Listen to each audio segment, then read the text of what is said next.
मैं अनुरोध करूंगी उत्तर प्रदेश के माननीय मुख्यमंत्री श्री योगी आदित्यनाथ जी से कि वे माननीय प्रधानमंत्री जी को स्मृति चिन्ह भेंट कर सम्मानित करें। और वो स्वर्णिम घड़ी आ गई जबकि भारत के यशस्वी माननीय प्रधानमंत्री जी के द्वारा हरी झंडी दिखाकर बनारस से 4 नई वंदे भारत एक्सप्रेस बनारस खजुराहो, एर्नाकुलम बेंगलुरु, फिरोजपुर से दिल्ली और लखनऊ से सहारन वंदे भारत एक्सप्रेस ट्रेन सेवाओं का एक साथ शुभारंभ किया गया है।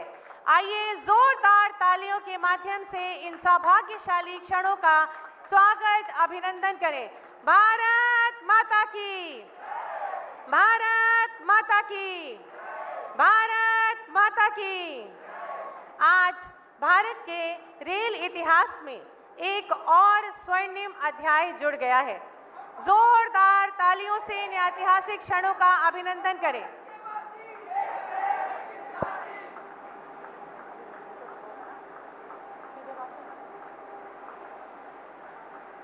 यह क्षण केवल नई ट्रेन सेवाओं का आरंभ नहीं, बल्कि आत्मनिर्भर भारत की दिशा में बढ़ता एक और सशक्त और आत्मनिर्भर कदम।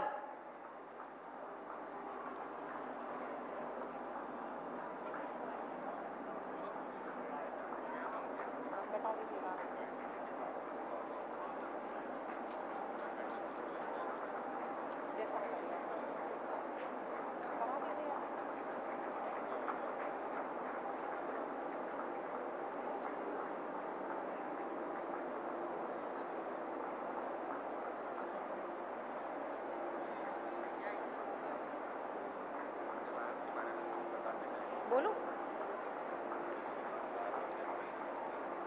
आज 4 वंदे भारत एक्सप्रेस ट्रेनों का शुभारंभ माननीय प्रधानमंत्री जी द्वारा हरी झंडी दिखाकर किया गया है। वंदे भारत एक्सप्रेस ने हर भारतवासी के जीवन को एक नई दिशा, नई गति और नई ऊर्जा दी है। सभी गणमान्यों से अनुरोध है कि करतल ध्वनि करते हुए इन गौरवशाली क्षणों के साक्षी बने। ये ट्रेन जो आज इस प्लेटफॉर्म नंबर 8 से बनारस से खजुराहो जा रही है, ये एक आध्यात्म की नगरी को विरासत के नगर से जोड़ेगी। माननीय प्रधानमंत्री जी की एक भारत श्रेष्ठ भारत की संकल्पना की साक्षात सिद्धि इस ट्रेन के माध्यम से हो रही है। इस ट्रेन में हमारे देश के उज्जवल भविष्य का प्रतीक नन्हे मुन्ने बच्चे सवार हैं। बहुत बहुत धन्यवाद, आभार माननीय प्रधानमंत्री जी। मैं अनुरोध करूंगी उत्तर प्रदेश के माननीय मुख्यमंत्री श्री योगी आदित्यनाथ जी से कि वे माननीय प्रधानमंत्री जी को स्मृति चिन्ह भेंट कर सम्मानित करें।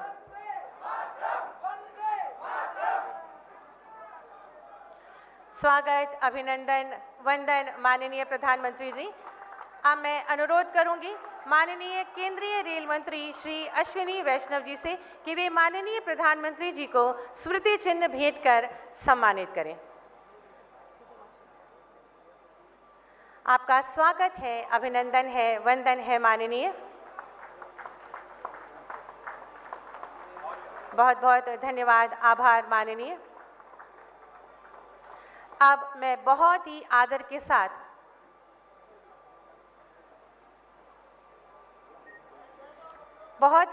के साथ माननीय प्रधानमंत्री जी से विनम्र अनुरोध करूंगी कि आज के शुभ अवसर पर अपने प्रेरणादायी शब्दों से हम सभी का मार्गदर्शन करें।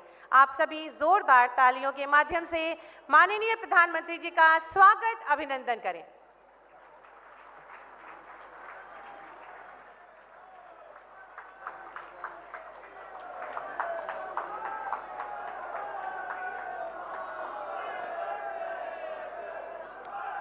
हर हर महादेव।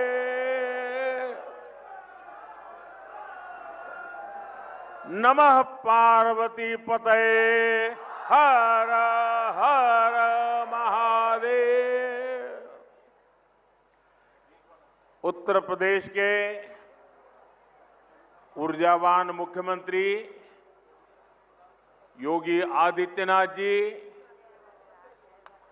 केंद्रीय मंत्रिमंडल में मेरे साथी और विकसित भारत की मजबूत नींव रखने के लिए जो टेक्नोलॉजी के क्षेत्र में आज बहुत उत्तम कार्य हो रहा है, उसका नेतृत्व संभालने वाले भाई अश्विनी वैष्णव जी, टेक्नोलॉजी के जरिए हमारे साथ इस कार्यक्रम में जुड़े एर्नाकुलम से केरला के राज्यपाल श्री राजेंद्र अर्लेकर जी, केंद्र में मेरे साथी सुरेश गोपी जी, जॉर्ज कुरियन जी, केरला के इस कार्यक्रम में उपस्थित अन्य सभी मंत्री, जनप्रतिनिधिगण, फिरोजपुर से जुड़े केंद्र में मेरे साथी, पंजाब के नेता रवनीत सिंह बिट्टू जी,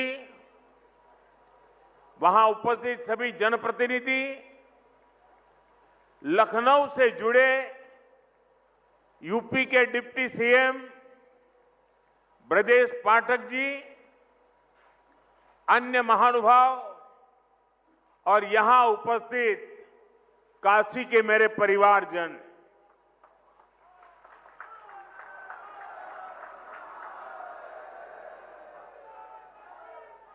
बाबा विश्वनाथ के ई पावन नगरी में आप सब लोगन के, काशी के सब परिवारजन के हमार प्रणाम।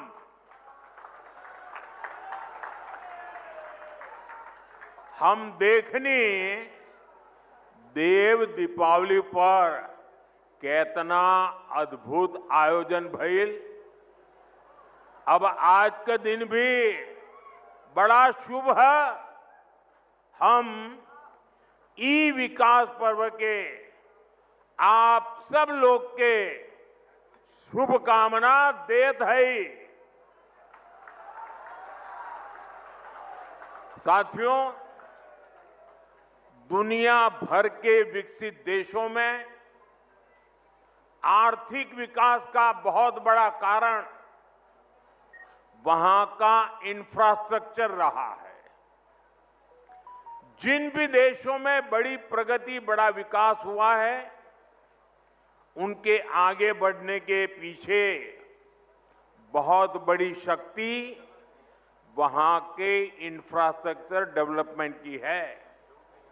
अब मान लीजिए कोई इलाका है, लंबे समय से वहां रेल नहीं जा रही है, रेल की पटरी नहीं है, ट्रेन नहीं आती है, स्टेशन नहीं है, लेकिन जैसे ही वहां पटरी लग जाएगी, स्टेशन बन जाएगा, उस नगर का अपने आप विकास शुरू हो जाता है। किसी गांव के अंदर सालों से रोड ही नहीं है, कोई रास्ता ही नहीं, कच्चे मिट्टी के रास्ते पर लोग जाते आते रहते हैं, लेकिन जैसे ही एक छोटा सा रोड बन जाता है, किसानों की आवाजाही, किसानों का माल वहां से बाजार में जाना शुरू हो जाता है। मतलब इंफ्रास्ट्रक्चर यानी बड़े बड़े ब्रिज, बड़े बड़े हाईवे, इतना ही नहीं होता है। कहीं पर भी जब ऐसी व्यवस्थाएं विकसित होती है तो उस क्षेत्र का विकास शुरू हो जाता है। जैसा हमारा गांव का अनुभव है, जैसा हमारे कस्बे का अनुभव है, जैसा हमारे छोटे नगर का अनुभव है, वैसा ही पूरे देश का भी होता है। कितने एयरपोर्ट बने, कितनी वंदे भारत ट्रेनें चल रही हैं, दुनिया के कितने देशों से हवाई जहाज आते हैं, ये सारी बातें विकास के साथ जुड़ चुकी है। और आज भारत भी बहुत तेज गति से इसी रास्ते पर चल रहा है। इसी कड़ी में आज देश के अलग अलग हिस्सों में नई वंदे भारत ट्रेनों की शुरुआत हो रही है। काशी से खजुराहो वंदे भारत के अलावा फिरोजपुर दिल्ली वंदे भारत, लखनऊ सहारनपुर वंदे भारत और एर्नाकुलम बेंगलुरु वंदे भारत, इसको भी हरी झंडी दिखाई गई है। इन 4 नई ट्रेनों के साथ ही अब देश में 160 से ज्यादा नई वंदे भारत ट्रेनों का संचालन होने लगा है। मैं काशीवासियों को, सभी देशवासियों को इन ट्रेनों की बहुत बहुत बधाई देता हूं।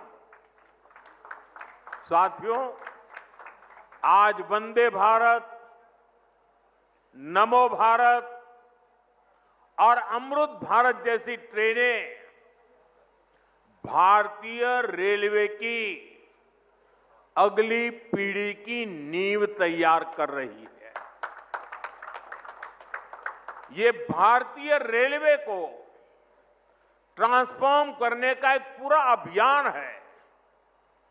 वंदे भारत भारतीयों की, भारतीयों द्वारा, भारतीयों के लिए बनाई हुई ट्रेन है, जिस पर हर भारतीय को गर्व है। वरना पहले हम कर सकते हैं क्या? ये तो विदेश में हो सकता है, हमारे यहां होता। होने लगा कि नहीं होने लगा? हमारे देश में बन रहा है कि नहीं बन रहा है? हमारे देश के लोग बना रहे हैं कि नहीं बना रहे? ये हमारे देश की ताकत है। और अब तो विदेशी यात्री भी वंदे भारत को देखकर अचंभित होते हैं।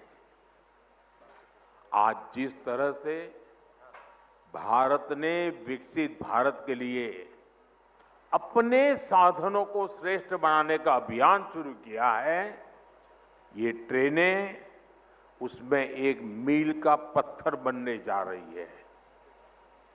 साथियों, हमारे भारत में सदियों से तीर्थ यात्राओं को देश की चेतना का माध्यम कहा गया है।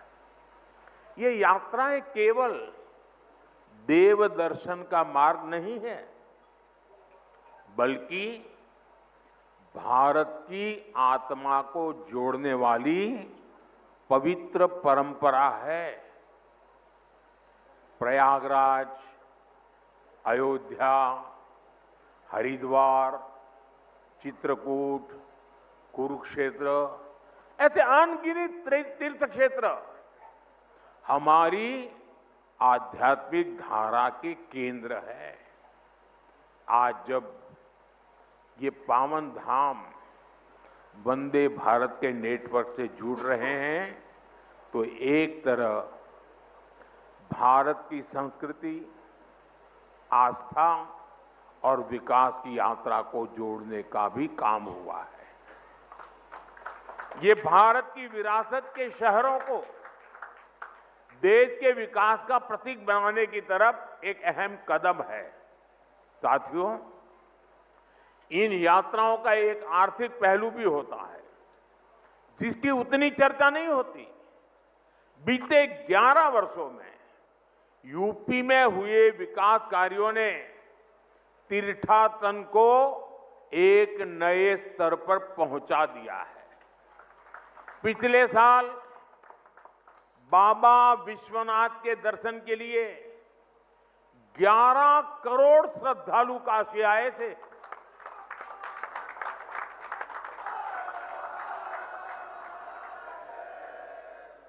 अयोध्या में राम मंदिर के निर्माण के बाद 6 करोड़ से ज्यादा लोग रामलला के दर्शन कर चुके हैं। यूपी की अर्थव्यवस्था को इन श्रद्धालुओं ने हजारों करोड़ रुपए का लाभ पहुंचाया है। इन्होंने यूपी के होटलों, व्यापारियों, ट्रांसपोर्ट कंपनियों, स्थानीय कलाकारों, नाव चलाने वालों को निरंतर कमाई का अवसर दिया है। इसके कारण अब बनारस के सैकड़ों नौजवान अब ट्रांसपोर्ट से लेकर बनारसी साड़ियों तक हर एक चीज में नए नए व्यापारों को शुरू कर रहे हैं। इन सब की वजह से यूपी में, काशी में समृद्धि का द्वार खुल रहा है। साथियों, विकसित काशी से विकसित भारत का मंत्र साकार करने के लिए हम लगातार यहां भी इंफ्रास्ट्रक्चर के अनेक काम कर रहे हैं। आज काशी में अच्छे अस्पताल, अच्छी सड़कें, गैस पाइपलाइन से लेकर इंटरनेट कनेक्टिविटी की व्यवस्थाएं लगातार विस्तार भी हो रहा है, विकास भी हो रहा है और क्वालिटेटिव इंप्रूवमेंट भी हो रहा है। रोपवे पर तेजी से काम हो रहा है। गंजारी और सीगरा स्टेडियम जैसे स्पोर्ट्स इंफ्रास्ट्रक्चर भी अब हमारे पास है। हमारा प्रयास है कि बनारस आना, बनारस में रहना और बनारस की सुविधाओं को जीना सबके लिए खास अनुभव बने। साथियों, हमारी सरकार का प्रयास काशी में स्वास्थ्य सेवाओं में लगातार सुधार का भी है। 10-11 साल पहले स्थिति ये थी कि गंभीर बीमारी का इलाज कराना हो तो लोगों के पास सिर्फ बीएचयू का विकल्प होता था और मरीजों की संख्या इतनी ज्यादा होती थी कि पूरी रात खड़े रहने के बाद भी इन्हें इलाज नहीं मिल पाता था। कैंसर जैसी गंभीर बीमारी होने पर इलाज के लिए लोग जमीन और खेत बेचकर मुंबई जाते थे। आज काशी के लोगों की इन सारी चिंताओं को हमारी सरकार ने कम करने का काम किया है। कैंसर के लिए महामना कैंसर अस्पताल, आंख के इलाज के लिए शंकर नेत्रालय, बीएचयू में बना अत्याधुनिक ट्रॉमा सेंटर और शताब्दी चिकित्सालय, पांडेयपुर में बना मंडलीय अस्पताल, ये सारे अस्पताल आज काशी, पूर्वांचल समेत आसपास के राज्यों के लिए भी वरदान बने हैं। इन अस्पतालों में आयुष्मान भारत और जन औषधि केंद्र की वजह से आज गरीबों को, लाखों लोगों के करोड़ों रुपयों की बचत हो पा रही है। एक तरफ इससे लोगों की चिंता खत्म हुई है, दूसरी तरफ काशी इस पूरे क्षेत्र की हेल्थ कैपिटल के रूप में जाना जाने लगा है।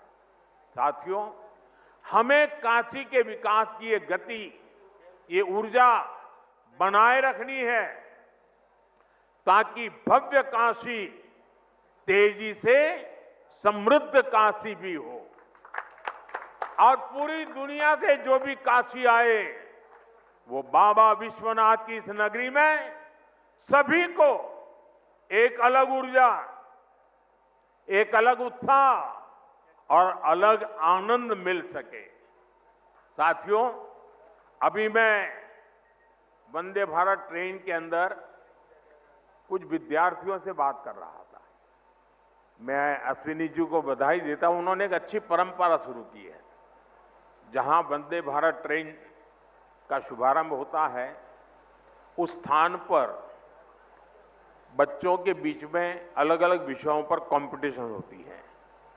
विकास के संबंध में, वंदे भारत के संबंध में, अलग अलग विकसित भारत की कल्पना के चित्रों के संदर्भ में, कविताओं को लेकर के। और मैं आज, क्योंकि ज्यादा समय नहीं मिला था बच्चों को, लेकिन 2-4 दिन के भीतर भीतर उनकी जो कल्पकता थी, उन्होंने विकसित काशी के जो चित्र बनाए थे, विकसित भारत के जो चित्र बनाए थे, सुरक्षित भारत के जो चित्र बनाए थे, जो कविताएं सुनने को मिली मुझे, 12-12, 14 साल से बेटे बेटियां इतनी बढ़िया कविताएं सुना रहे थे। काशी के सांसद के नाते मुझे इतना गर्व हुआ कि मेरी काशी में ऐसे होनहार बच्चे हैं। मैं अभी यहां कुछ बच्चों को मिला, एक बच्चे को मिला, उसके तो हाथ की भी तकलीफ है, लेकिन जो चित्र उसने बनाया है, मैं वाकई बहुत ही मेरे लिए प्रसन्नता का विषय है। यानी मैं यहां की स्कूलों के टीचरों को भी हृदय से बहुत बधाई देता हूं कि उन्होंने बच्चों को ये प्रेरणा दी, उनका मार्गदर्शन किया। मैं इन बालकों के माता पिता को भी बधाई देता हूं। जरूर उन्होंने भी कोई न कोई योगदान किया होगा, तब इतना सुंदर कार्यक्रम इन्होंने किया होगा। मेरा तो मन में विचार आया कि एक बार यहां इन बच्चों का कवि सम्मेलन करें और उसमें से 8-10 जो बढ़िया बच्चे हो उनको देश भर में ले जाए, उनसे कविताएं करवाए। इतना प्रभावी था। मेरे मन को एक काशी के सांसद के नाते आज एक बहुत विशेष, मुझे सुखद अनुभव हुआ। मैं इन बच्चों का हृदय से बहुत बहुत अभिनंदन करता हूं, बधाई कर देता हूं। साथियों, आज मुझे ढेर सारे कार्यक्रमों में जाना है, इसलिए एक छोटा सा कार्यक्रम ही आज रखा था। मुझे जल्दी निकलना भी है और सुबह सुबह इतनी बड़ी मात्रा में आप लोग आ गए, ये भी खुशी की बात है। एक बार फिर आज के इस आयोजन के लिए और वंदे भारत ट्रेनों के लिए आप सभी को मेरी ढेर सारी शुभकामनाएं। बहुत बहुत धन्यवाद। हर हर महा